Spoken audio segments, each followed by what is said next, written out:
Hi, this is Sir Alex. For this video, tuturuan ko kayo kung paano mag-multiply ng polynomials focusing on monomial times a polynomial. Number one example, we have here a monomial times a monomial. In order for us to multiply them, we're going to apply the product rule.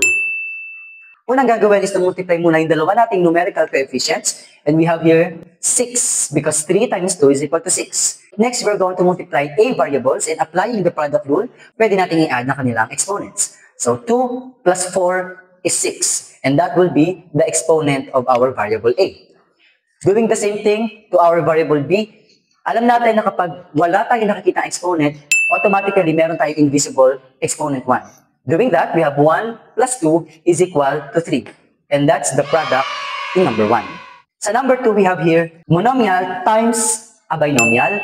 And in order for us to multiply them, we are going to apply the distributive property. Meaning, yung monomial natin, i-multiply natin sa bawat term ng ating binomial. So, gawin natin. Negative 2 times positive 3. We have here negative 6 for the variable x. We have x squared and the invisible one here. We have 2 plus 1, 3. Okay? Next, for the variable y naman, we have y squared and y squared. So, y raised to 4. Next, let's now multiply the monomial to the other term or to the second term. Negative 2 times positive 2 is negative 4. Since negative yung product nila, automatic magiging minus na po siya. Okay? Next, for the variable x, we have x squared and another x squared. Pag pinag-plus natin yung kanilang exponent, x raised to 4. And lastly, for the variable y, y squared and y, we have y cubed. And for the last item, we have a monomial times a trinomial. Tulad ng ginawa natin kay number 2, i-apply din natin ang distributive property. Dito muna tayo ha.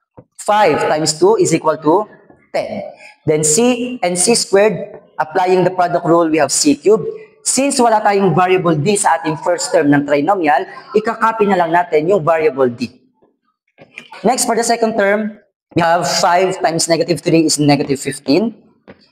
Since wala naman tayong variable c sa ating second term, ikakopy lang natin yung ating letter c dot. And for the last one, d na may invisible 1 and d na may invisible 1 din, so we have d squared. And for the last term, alam natin na pag wala tayong nakikitang numerical coefficient, meron din siyang invisible 1 sa tabi. Now, doing that 5 times 1, we have here positive 5. And for the variable c, meron silang 1 na exponents, 1 plus 1 is 2. So, c squared. And ganun din po sa d, 1 plus 1, so we have d squared. And that's how we multiply polynomials.